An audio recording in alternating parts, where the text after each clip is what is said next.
நண்பர்களே, உங்கள் அனைவருக்கும் பொங்கல் வாழ்த்துக்களை தெரிவித்துக் கொள்கின்றேன். அதாவது நம்ம தண்ணீரை கொதிக்க வைக்கிறோம். கொதிக்க வைக்கும்போது தண்ணீர் அடுப்பில் வைக்கும்போது ஒரு 211 டிகிரி வரைக்கும் தண்ணி சூடாக இருக்கும். அந்த 211லேருந்து 212 எட்டி பிடிக்கும்போது அது கொதிக்க ஆரம்பிக்கும். அப்போ தண்ணீர் கொதிக்க ஆரம்பிச்சதுன்னா அதிலிருந்து நீராவி கிளம்பும். அந்த நீராவிக்கு பயங்கர ஒரு சக்தி உண்டு.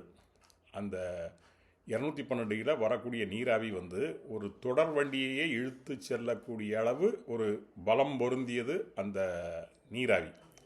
அந்த நீராவி நெருப்பை விட அதிகமான சூடு இருக்கும். நம்ம கையில் அந்த நீராவி பட்டுனா அப்படியே கையெல்லாம் புண்ணாயிரும். தீப்பட்டா கூட அந்த புண்ணாறதை விட அந்த நீராவி பட்ட புண்ணு ரொம்ப ஆறுறதுக்கெலாம் ரொம்ப நாள் ஆகும். ஸோ அந்த 1 டிகிரி வித்தியாசத்தில் 211க்கும் 212க்கும் 1 டிகிரி தான் வித்தியாசம். அந்த 1 டிகிரி வித்தியாசத்திலேயே அந்த கொதிநிலையில் இவ்வளவு மாற்றம் ஏற்படுகின்றது. நம்ம 1 செகண்டுங்கிறது 1 நொடிங்கிறது 1 டிகிரிங்கிறது ரொம்ப முக்கியமானது.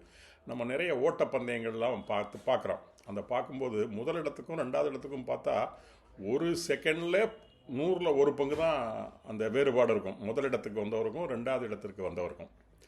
நாம் படிக்கிற காலத்தில் டியூஷன் படிக்கிறது அப்படிங்கிறது நல்ல படிக்காத பையங்க தான் அந்த டியூஷன் படிப்பாங்க. அதாவது தனிப்பயிற்சி எடுத்துக்கொள்வாங்க. ஆனால் இப்போ என்ன ஆகுதுன்னா, யார் நல்லா படிக்காங்களோ அவங்க அந்த தனிப்பயிற்சி எடுத்துக்கிடுறாங்க. ஏன்னா நமக்கு பொறியியல் படிப்புக்கு போக வேண்டுமானாலும் சரி, மருத்துவ படிப்புக்கு போக வேண்டுமானாலும் சரி, வேறு எதுக்கு போனாலும் அந்த கட் ஆஃப் மார்க் வைக்காங்கல்ல, அதில் இடம் பெற வேண்டும் என்றால் ஒரு 0.5 கூட ஒரு அந்த இடத்தை தீர்மானிக்கிறது. அதனால் அந்த மதிப்பெண்கள் அதிகமாக கிடைக்க வேண்டும் என்ற காரணத்தினால் நல்லதாக படிக்கக்கூடிய மாணவர்கள் கூட அந்த தனிப்பயிற்சி எடுத்துக்கொள்கின்றார்கள். அதனால் அவர்களுக்கு அந்த அரை மார்க் கூட அவங்களுக்கு ஒரு பொருட்டாக கருதப்படுகிறது, ஒரு முக்கியமானதாக கருதப்படுகிறது.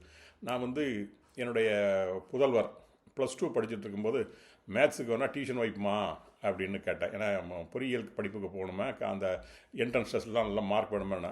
அப்போ என்னோடய பையன் சொன்னது கணக்குக்கு போய் யாராவது டியூஷன் வச்சு படிப்பாங்களா அப்படின்னு. அந்த டியூஷன் படிக்கிறவங்கள ஒரு ஏளனமாக அவர் சொன்னார். ஆனால் இப்போ நிலைமை அப்படி இல்லை. அந்த அரை மார்க் கூட ஒரு முக்கியமான இடத்தை நமக்கு அது தீர்மானித்து கொடுக்கின்றது. அந்த அளவு அந்த 1 டிகிரி அந்த வித்தியாசம் இருக்குது. அதனால் நம்ம வாழ்க்கையிலையும் எதையும் விட்டு கொடுக்காமல், எதையும் தளர்ச்சியடைய செய்யாமல், எதிலும் வேகத்தை குறைத்து கொள்ளாமல் எப்பொழுதும் போல் வேகமாக முன்னேறி சென்றால் அது நமக்கு நிறைய பலனை தரும். சரிதானா?